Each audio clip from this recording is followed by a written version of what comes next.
Good afternoon. My name is Larry Sinclair. In regards to the Obama incident, I flew out of Colorado Springs, Colorado to Chicago on November 2nd, 1999, arriving in O'Hare early in the morning of November 3rd. I went to the Chicago area to attend the graduation of my godson, my best friend's son, from basic training from the Great Lakes Navy Training Facility. I made reservations at the Comfort Inn and Suites in Gurnee, Illinois, based solely on the location to the training center. On November 5th, 1999, I hired the services of Five-Star Limousine. Excuse me. I had hired them both for November 5th and November 6th of 1999. On November 6, 1999, I asked the limo driver, whose name I now reveal for the first time, Jagir Paramit Mutani, if he knew anyone who would like to socialize and show me Chicago. Mr. Mutani understood that I was looking for someone who knew Chicago and would enjoy socializing. Mr. Mutani said he knew someone who was a friend of his. On November 6, 1999, after picking me up at the hotel in Gurnee, and this is significant, Mr. Mutani used his cell phone to make a call. That call was made to then Illinois State Senator Barack Obama to set up an introduction between myself and Senator Obama.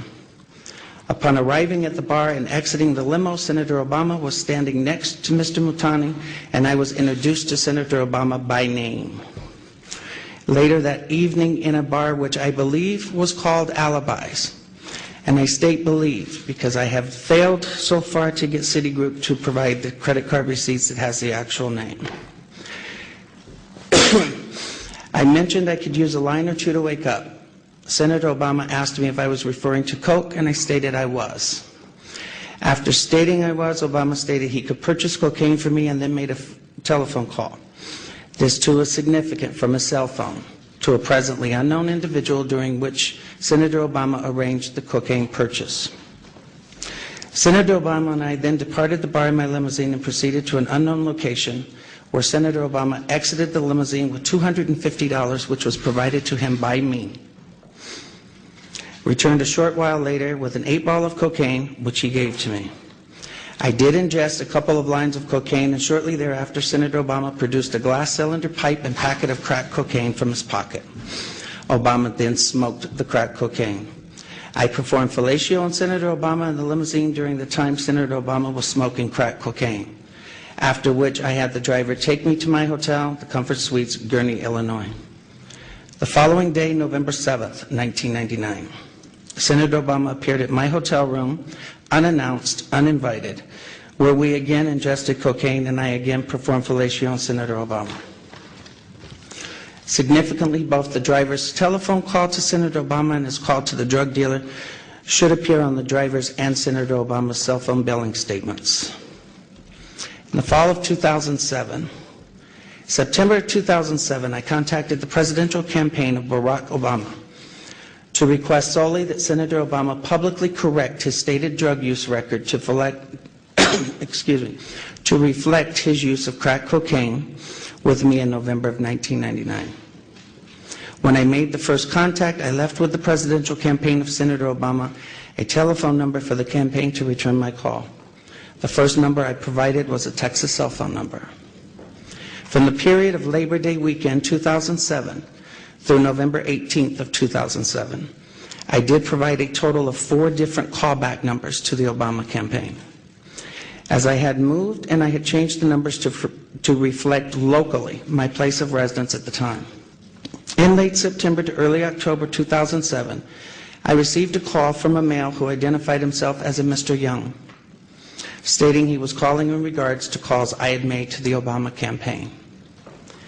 This first call was in fact an attempt by Mr. Young to obtain from me the identities of anyone I had contacted concerning my 1999 allegations against Senator Obama. This first call shocked me in that this Mr. Young, the first call was in fact an attempt by Mr. Young to obtain from me the identities of anyone I had contacted concerning my 1999 allegations against Senator Obama. The first call shocked me in that this Mr. Young asked me why I had not asked Senator Obama to disclose the sexual encounters I had with Mr. Obama in 1999. I was shocked, as I had never mentioned to the campaign or anyone working for the campaign, any sexual encounters, as my call was prompted by drug allegations only. The call ended with Mr. Young stating I would hear from someone in a few days. In mid to late October 2007, I received a second call from this Mr. Young, at which time I clearly became aware that this individual was personally involved with Senator Obama rather than just an employee of his campaign. The tone of the conversation had a sexual nature.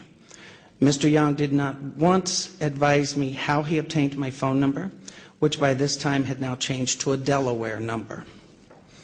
In late October 2007, I received a text message from the gentleman identified as Mr. Young, in which he stated he was intimately involved with Senator Obama and that Obama was discussing with him and his pastor how to publicly acknowledge Senator Obama's drug use in 1999, and that Obama wanted to be sure I had not discussed the sexual encounters or drug incidents with any media at that time.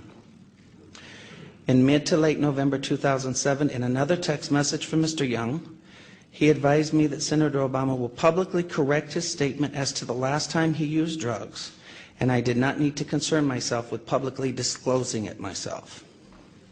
The last contact I had with Mr. Young was in early December 2007, when he made it clear to me that Senator Obama had no intentions of publicly acknowledging his 1999 use of crack cocaine, and that Mr. Young was in fact doing nothing more than milking information from me for Senator Obama's use. I later learned that A. Donald Young, the choir director of Reverend Wright's Trinity United Church of Christ, Obama's now former church, and who was openly homosexual, learned that he was murdered on December 23rd of 2007. I have cooperated with the Chicago Police Department on this matter by providing them the telephone numbers I was using during the fall of 2007. And I release them now publicly in the hope that someone may be able to connect the dots between these telephone numbers and Mr. Young. In what I now realize was a naive and uncounseled decision, I posted in January 2008 a video on YouTube where I related the above information regarding my liaisons with Senator Obama in 1999. The response was overwhelming, and I quickly became the recipient of what in hindsight appears to have been a coordinated attack on my character, with ever-increasing falsehoods circulating on the internet. Dan Parisi of WhiteHouse.com received $750,000 from the Obama campaign through David Axelrod's AKP Media and Message One, or Message and Media, I think, to organize an effort to publicly discredit me. When I confronted Dan Parisi with this allegation, he did not deny it. The polygraph results, as misrepresented, were immediately seized upon by the blogger community, and I became the subject of vicious lies about me. I was forced to file a lawsuit in an attempt to stop those lies about me that had been circulating. That lawsuit sought to obtain the proof of what I was saying about my contact with Senator Obama through subpoenas for the identities of the anonymous bloggers, so they could be linked to the Obama campaign and relevant records of the cell phone companies to prove the truth of my allegations. To date, though the lawsuit is now over 90 days old, Judge Henry Kennedy has refused to permit the suit to move forward so this evidence may be obtained. In conclusion, in sum, you can discredit my story, and then you can make your decision on who should be next President of the United States. The burden is now off of me, as I have told my story without the distortions that have been intentionally heaped on me, and what my lawyer tells me is an ad hominem attack. Shoot the messenger so you don't have to hear the message he is bringing. I'm now done. It's for others to find the corroborating evidence of my story by locating the limousine driver, Mr. Mutani, by checking the telephone numbers related to Donald Young and Senator Obama. I leave you with these questions that I've asked of Senator Obama, but in which he, of course, refuses to answer. Who wants to be the next President of the United States? Has refused to answer. Number one, why won't Senator Obama provide his cell phone numbers and telephone records for all his personal and official cell phones held by him for the time period of no more than November 3rd through November 8th of 1999 when we met? Two, Why won't Senator Obama provide his cell phone numbers and telephone records for all his personal and official cell phones held by Senator Obama for September 2007 through December 23rd of 2007, the murder of Donald Young? 3, why won't Senator Obama provide all email communication, both personal and campaign related to and or from AKP Media and Message from January 18th, 2008 through February 29th of 2008 for Senator Obama, David Axelrod, and David Plouffe? 4th, why won't Senator Obama provide proof of all payments made from AKP Media, Obama for America, David Axelrod, David Plouffe, and Senator Obama's accounts for the period of January 18th, 2008 through February 29th of 2008? On a website that we posted today, LarrySinclair.org, you will find the documents that I have referred to in the statement.